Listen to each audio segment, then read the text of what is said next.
What Spencer says, he says, as society becomes ever more marketized, ever more contracts, there's ever more interdependence, and Bob's your uncle, solidarity arises. Solidarity. Bob's your uncle, solidarity. Bob's your uncle. Out of interdependence, out of its solidarity, out of interdependence. Interdependence will by itself lead to solidarity, and Durkheim says, no. Independence is a necessary condition, but it is not sufficient. First of all, interdependence, you have to have also common understanding between the interdependent parties. So as if a worker and a capitalist are interdependent, that's not enough to produce solidarity between the two. There has to be also a common understanding about what are the obligations of each. But Durkheim also says, not only do you need independence, but you need something called social justice. Social justice. Now what is social justice? Well, Durkheim talks about it on 162 and 163. Now, perhaps we should look at those. We did look at that. I like those pages because, well, I'll tell you why I like those pages. So 162. Are your books out already? 162. We read this last time, but no matter. I'm going to read, we didn't read 163, the new paragraph. 162, he there talks about the importance of the rules of justice, and so the last line on 162, he says, there are rules of justice that social justice must prevent being violated. That is, we must prevent social injustice. So what does that mean? Well, the next paragraph is going to indicate what it means. It means there's got to be some sort of power equality between the parts of society. So let me read to you. Thus, third line on page 163, new paragraph. Thus, some regulation is necessary, but its extent cannot be delimited in advance. You can't say exactly how much regulation is necessary. A contract, states Spencer, has the purpose of ensuring for the workman expenditure on his behalf equivalent to what his labour has caused him. A contract, states Spencer, has the purpose of ensuring for the workman expenditure on his behalf, on the capitalist's behalf, equivalent to what his labour... So basically, workers should receive a wage corresponding to the effort they have expended. Wages should be equivalent to the effort they have expended. If this is really the role of contract, to ensure this equivalence of effort and reward, if this is really the role of contract, it can never fulfill it unless it is regulated much more meticulously than it is today. For it would indeed be a miracle if it sufficed to guarantee to produce such equivalence. Contracts today, Durkheim says, cannot guarantee, or unlikely to guarantee, this equivalence of effort and reward, effort and wage. In fact, sometimes gain outweighs the outlay. Sometimes the opposite. Sometimes you get more reward than the effort, and sometimes you put in more effort and you get less reward. And the disproportionality is often glaring. Now we'll drop down 5 lines. In the middle of the line, Durkheim says they forget that a whole section, listen to this, they forget that a whole section of the population cannot abandon their function in this way, since no other is available to them. Because some people cannot just withdraw their labour and therefore in the process gain a better wage. And who are those people? Workers. Well, wage labourers. If they withdraw their labour, basically they get fired and have no access to wages, so they are much less powerful than the capitalists. Even those possessing more freedom and mobility, even workers possessing more freedom, cannot immediately take advantage of that mobility. What Durkheim is saying here, in the world that he is observing, workers are much less powerful, have much less power than capitalists. Capitalists can have a capital strike, but workers cannot afford to what? To withdraw their labour, to strike, because they lose their job and access to their wages. Unless what? Unless they are guaranteed what? Unless what? Yes, Jason? Social safety net. We've got a social safety net, so if they actually lose their job, then they have access to a minimum wage, minimum welfare, and also what would help them assert their power? What would help them assert their power? Hands up over there, Jane. Trade unions. Do you know? Yeah, trade unions are actually the ways in which workers organize themselves to express their needs and to actually realize those needs. Unions are the ways in which workers are organized to combat capital. Do you know what the unionization rate in this country is? 13%. Pathetic. However, let me read to you what one gentleman recently pronounced. See if you can identify who this gentleman is. I also believe, this gentleman says, that we have to reverse, this was said last Friday, I also believe that we have to reverse many of the policies toward organized labour that we've seen these last 8 years. Policies with which I've sharply disagreed, the gentleman says. I do not view the labour movement as part of the problem. To me, the gentleman says, it's part of the solution. We need to level the playing field. Level the playing field. That's Durkheim. We need to level the playing field for workers and the unions that represent their interests, because we know that you cannot have a strong middle class without a strong labour movement. People don't like to use the word working class in this country, but that's essentially what that word middle class means. We know that strong Vibrant, growing unions can exist side by side with strong, vibrant and growing businesses. This isn't an either-or proposition between the interests of workers and the interests of shareholders. That's the old argument. That's Marx or Bush. The new argument is that the American economy is not and has never been a zero-sum game. When workers are prospering, they buy products that make businesses prosper. We can be competitive and lean and mean and still create a situation where workers are thriving in this country. Yeah, you cannot have a strong middle class without a strong labor union. Who said this? Michael? Obama. Friday. And he just read Durkheim. He must be probably in this class somewhere. He's just read page whatever it was, 162.3. I mean, this is just what Durkheim is. Obama is Durkheim. Or Durkheim is Obama. It's a reincarnation. It is the putting into practice, and you will see book 3 is just full of Obamaisms.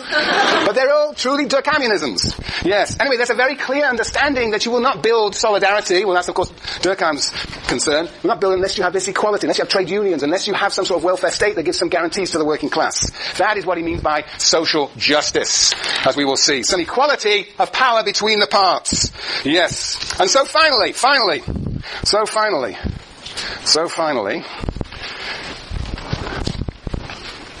Spencer says, society is made up of contracts, individuals pursuing their individual interests, enter into contracts, out of that comes solidarity, and as a result, what withers away? The state. The state, this is at point number 3, state declines, withers away. Withers away. That's what Spencer says. Now what does Durkheim say? What does Durkheim say, Jessica? More voluminous, because of more and more regulation, because the division of labor calls for more and more regulation. And so there is increased regulation by the state. By state. We get a bigger and bigger state. As you will in Scandinavia, big state, right, Alex? So the functions of the state increase. So perhaps I should just read page 171. You can read 167, 168, and I may even have read it last time, but I'm going to read to you the very last sentence. Always interesting to read the last sentence of chapters 171 in Durkheim, the last 5 lines. Let me read. Who should read this? I think we should have Waffa read it. Are you there? The last 5 lines on 171. Starting with what renders? What renders the organ of government more intense or less so is not because people are more specific or less so. It grows through the progress of the division of labor. As societies include a greater number of different organs, which are more closely organized. Very good. As there are more and more, as a division of labor develops, as there is specialization in the organs of society, therefore you need more and more regulation, therefore you need more and more state regulation. The state is going to regulate the relations among the parts of society. And he says the first sentence is, what renders the organ of government more important or less so is not underlined, not because people are more pacific or less so. Who's he referring to? Who says that states expand or contract according to how pacific people are? Hands up. Ariana. Marx. Yes. So what does Marx say? The class struggle increases and then what happens? More class struggle, revolution. Yes, and that's right. Yes, Katie? Well, the state takes over the capitalists. Yeah, and the state takes over the capitalists. Basically, the state is the only remaining entity that controls the struggle between classes. So basically, for Marx and Engels, and for Lenin and for other Marxists, as class struggle intensifies, so the state, in principle, should become stronger to contain the struggle. But Durkheim says, no, that is not why the state becomes bigger. The state becomes bigger because it gets involved in more and more regulation. Very different theory. Okay. So, increased regulation of the state. So because there are increased regulatory functions of the state. Not due to class struggle. And Spencer says the state withers away. There's no need for the state because basically people enter freely into contracts with one another, and woof it. Bob's your uncle, the state withers away. You don't need it anymore. But Durkheim says, no, you need the regulation, and we'll see that you need not only the regulation but as a coordination, but also to ensure notions of social justice, this power equality. We'll see that next week. Any questions? Everybody with me? Terrific! Yes, Claudette. So, is the state and people, this is organic solidarity, right? Sorry? Yeah. And so, are the state and people one and the same, or is one then given more power in this situation? Well, this is how he conceives of society, and this is the state, the brain. Right, so is it still complementary in the sense of people complementing the state? Well, it's not people. You see, we've got to be very careful with Durkheim. It doesn't make it sufficiently clear. Sometimes he's talking about parts of society and sometimes talking about individuals. So when he's talking about parts, we have the brain, we have the economy, probably the stomach. He doesn't actually spell it all out, but this is a model of the different parts of society, and they have to be in some sort of equilibrium, some sort of balance of power. Right? So that's what he's saying. But but when he's talking about people as individuals, then he's talking about specialization. And we'll see there he talks about the importance of equality of opportunity. But in this instance, does the state become something more than, because it's getting bigger, right? So does that mean it's having more control? Yes, no, I think that's the idea of a brain having control. There's a coordination control. So then how is that going? I guess yeah. Well, because you can't, the stomach and the brain are interconnected, right? You can't have a stomach without a brain. Or a heart, I don't know. Perhaps the economy is the heart, stomach. What would be, I don't know. But the point is that the brain depends upon being fed with blood, pumped from the heart, from the economy. So there's an interdependence there. Each part depends upon the other part. Okay? No, it's an interdependent relationship. Even so the brain, every part of the body is dependent upon other parts of the body. But they do have different functions. I guess what I'm saying is that if you cut the arm or the leg off, the brain is still functional, so therefore the brain has more resources and it's not like Yes, well, I see. You see, you're getting very clever. Yes, that's right. It doesn't, obviously if you take my heart out, then, or brain, or stomach, but, yeah, you take a finger off, or my arm off, I probably would survive, right? And I think that's an interesting, so the question is there some hierarchy embedded in this metaphor? That's what you're getting at, very good. Is there some hierarchy here? Are some things more important than others? The idea is everything is very important, though the command is up here, but everything is important. And perhaps, if you take the analogy, perhaps there is a hierarchy, that's what you're getting at there, perhaps is a hierarchy. He's trying to suggest, well, we'll see. There is a hierarchy, I think, even for Durkheim, in the sense that the brain is this coordinating center. So I think that's right, but he's trying to suggest there definitely, perhaps you're right, there's an asymmetric interdependence. Yeah. Very interesting. You're pushing him further than, very good. Very good. You're pushing him further than he's quite ready to go. But yes, when we ransack, we'll need that. Yes, very good. Very good. Yes, Erica.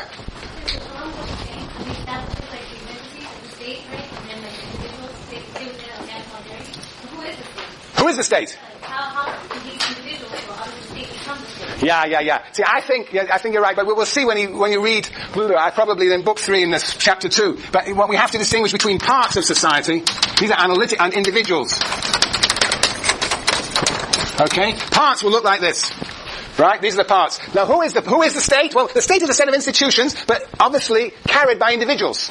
Like the capitalist economy is an institution carried by individual workers and capitalists. But the focus here is on the parts. That's what we do as sociologists. We identify parts of society and see what function they have in the whole. Whereas over here he's going to be looking at individuals and how they specialize.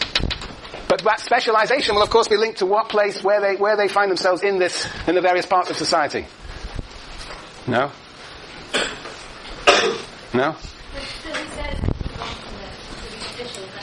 Who says? The people that belong to these, in the office of regulating anything Who says who enters into that place? Very good. Alright, so you agree that there is something like the Supreme Court, and it has a function, right? Now the question is, who becomes the Supreme Court justices, right? Very important question. That is the heart of Durkheim. See, Durkheim is going to have to say, well, this is next week, but Durkheim is going to, I'll just give you a preview, but Durkheim is going to say that every one of us has certain talents.